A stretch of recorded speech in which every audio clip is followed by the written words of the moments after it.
கிறிஸ்து இயேசுவில் அன்பு சகோதர சகோதரிகளே, உங்கள் அனைவரையும் இயேசுவை காண்போம் இறையாட்சி வழியாக சந்திப்பதிலே மகிழ்ச்சி அடைகிறேன். இறைவனுக்கு நன்றி செலுத்துகிறேன். இப்பொழுதும் கூட கடவுளுடைய பிரசன்னம் நம்மோடு இருக்கிறது. நாம் வாழ்கிறது, நாம் இயங்குறது, நாம் இருப்பதெல்லாமே அவரால் தான். இருக்கின்றவராக இருக்கிற கடவுள், நம்முடைய துன்பத்தை காண்கிறவர், நம்முடைய துயரத்தை அறிகிறவர், நம்முடைய கண்ணீரை துடைக்கிறவர், நம்முடைய ஜெபத்திற்கு பதில் கொடுப்பவர். திருப்பாடல் 91 இப்படி சொல்லுகிறது: அவர்கள் என்னை சார்ந்திருப்பதால் அவர்களை விடுவிப்பேன், என் பெயரை அறிந்ததால் அவர்களை காப்பாற்றுவேன். என்னை நோக்கி கூப்பிடுவார்கள், அவர்கள் ஜெபத்தை கேட்பேன். துன்ப வேளையில் அவர்களோடு இருப்பேன்.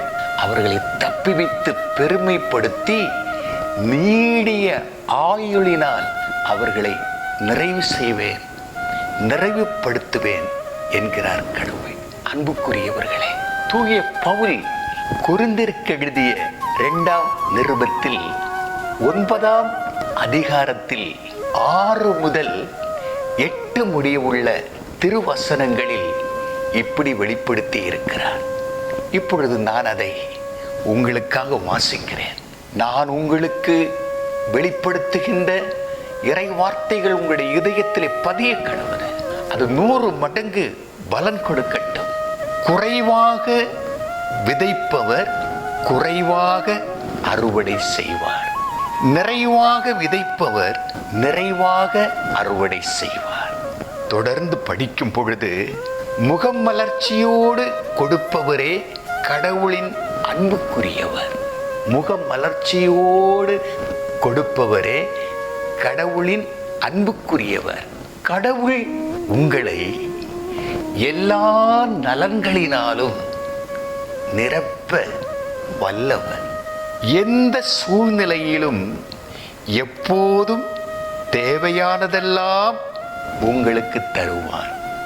அனைத்து நற்செயல்களையும் செய்வதற்கு தேவையானதெல்லாம் உங்களுக்கு மிகுதியாக தருவார்.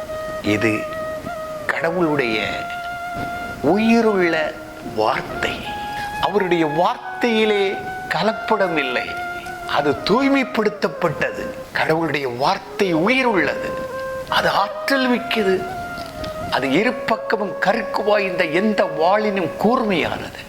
ஆத்மாவின் உள்ளாழத்தையும் ஆவியின் உள்ளாழத்தையும் ஊடுருவி செல்கிறது, மூட்டு மூளை வரை எட்டுகிறது.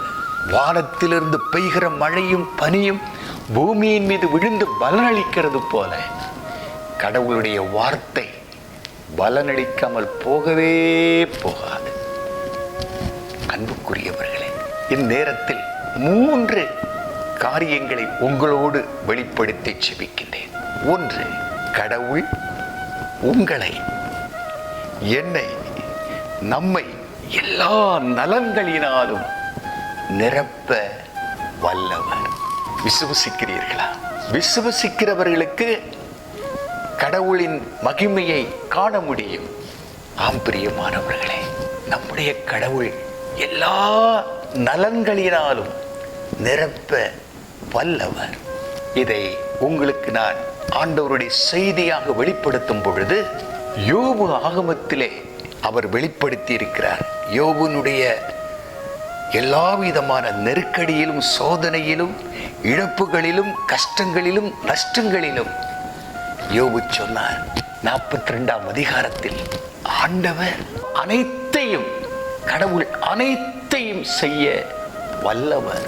அவர் வல்லவர், எல்லா நலன்களினாலும் நிரப்ப வல்லவர் என்று யோபு சொன்னது மட்டுமல்ல, தூய பவுல் இதை தெளிவாக வெளிப்படுத்துகிறார். எவ்வளவு ஒரு அனுபவத்தோடு தூய ஆவியினால் உணர்த்தப்பட்டு இதை எழுதி வைத்திருக்கிறார். கடவுள் நம்மை எல்லா நலன்களினாலும் நிரப்ப வல்லவர். யோவான் எழுதிய நிருபத்திலே சொல்லப்படுகிறது போல, உங்களுடைய ஆத்துமா வாழ்கிறது போல எல்லாவற்றிலும் நீங்கள் வாழ்ந்து நலமாய் இருப்பது கடவுளுடைய விருப்பம். திருப்பாடல் 23 சொல்லுகிறது, உங்களுடைய வாழ்நாளெல்லாம் அருளும் பேரன்பும் நலன்களும் புடைசூழும் என்று சொல்லப்படுகிறது. இதை விசுவசித்து உரிமையாக்கிக் கொள்வோம் அன்புக்குரியவர்களே.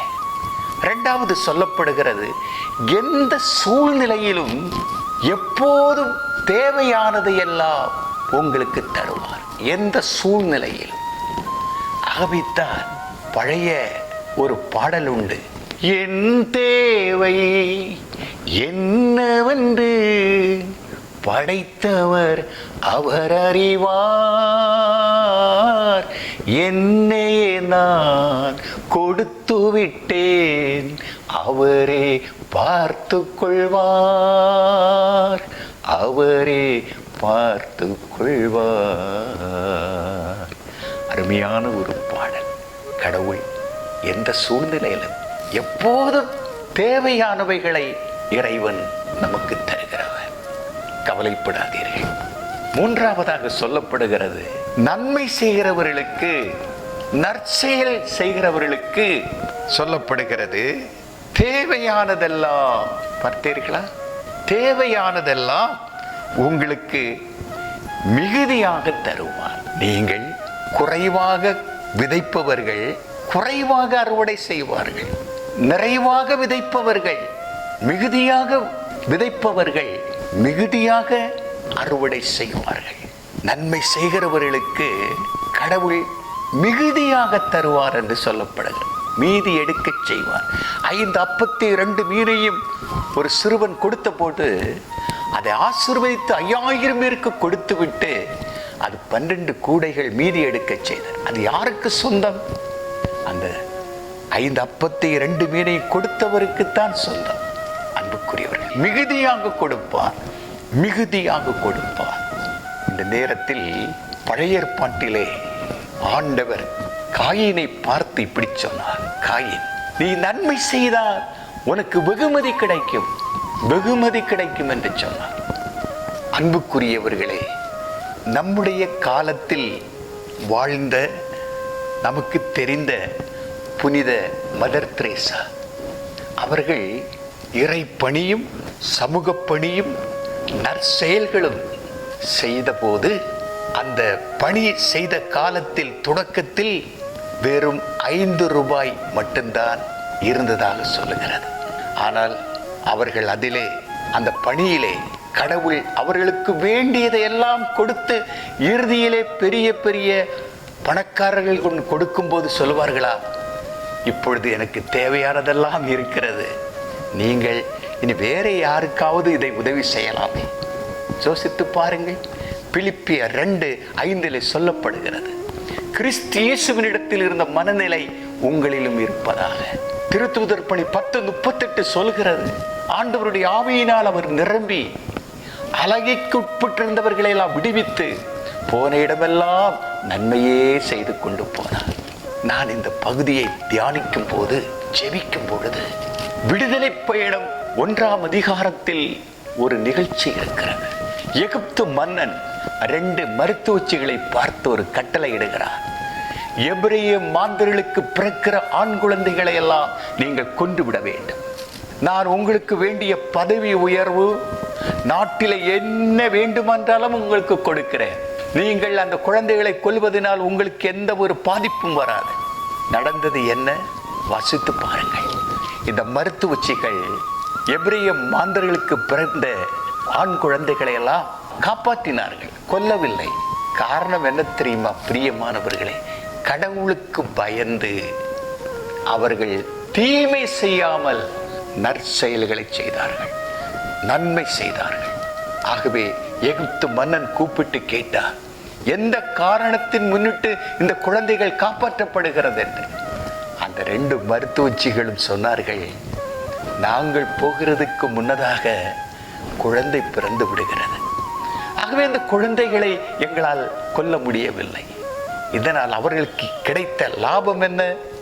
கடவுள் மருத்துவச்சிகளுடைய குடும்பங்களை தழைக்க செய்தார். கடவுள் மருத்துவச்சிகளுடைய குடும்பங்களை தழைக்க செய்தார். கடவுள் மருத்துவச்சிகளுடைய குடும்பங்களை தழைக்கச் செய்தார். ஆம் பிரியமானவர்களே, கடவுள் நம்ம எல்லா நலன்களினாலும் நிரப்ப வல்லவர். எந்த சூழ்நிலையிலும் எப்போதும் தேவையானவைகளை தர வல்லவர். நற்செயல்களை நன்மை செய்கிறவர்களுக்கு தேவையானதெல்லாம் மீதியாக கொடுப்பார். இந்த திருவசனத்தினுடைய, உயிருள்ள வசனத்தினுடைய இறை செய்தியினுடைய பலன் நமக்குள்ளே உண்டாவதாக. அதற்கு வேண்டி செபிப்போம். கடவுள் நிச்சயம் நம்மை ஆசீர்வதிப்பார். அன்பின் ஆண்டவரே, தூய பவுல் வழியாக நீர் எங்களை எல்லா நலன்களினாலும் நிரப்ப வல்லவர் என்றும், எந்த சூழ்நிலையிலும் எப்போதும் தேவையானவைகளை தர வல்லவர் என்றும், நன்மை செய்கிறவர்களுக்கு தேவையானதெல்லாம் மிகுதியாக கொடுப்பேன் என்ற இந்த 2 கொரிந்தியர் 9, 6, 7, 8 திருவசனங்கள் வழியாக எங்களுக்கு இந்த இடத்திலே வெளிப்படுத்தினீரப்பா. உமக்கு நன்றி, உமக்கே ஆராதனை, உமக்கே ஆராதனை தகப்பனே.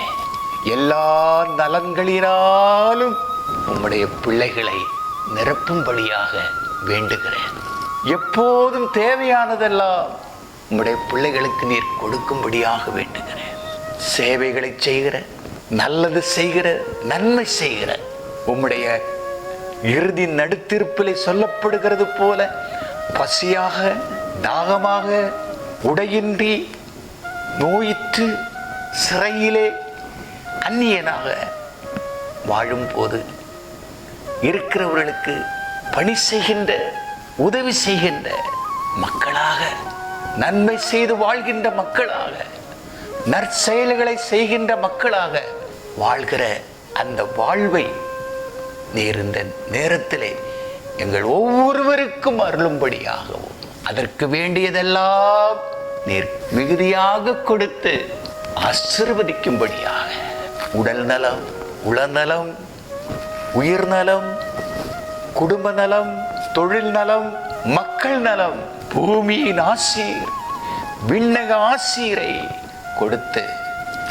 ஆசீர்வதிக்கும்படியாக எங்கள் ஆண்டவரும் மீட்பருமான இயேசுவின் நாமத்திலே ஜெபித்து உங்களுடைய பிளஸிங்கை எடுத்து கொடுக்கிறேன். தூய தந்தையே, ஆமென், ஆமென், ஆமென். பிலிப்பியர் 4:19 என் கடவுள் கிறிஸ்து இயேசுவின் வழியாய் தம் ஒப்பற்ற செல்வத்தை கொண்டு உங்கள் தேவைகள் அனைத்தையும் நிறைவு செய்வார்.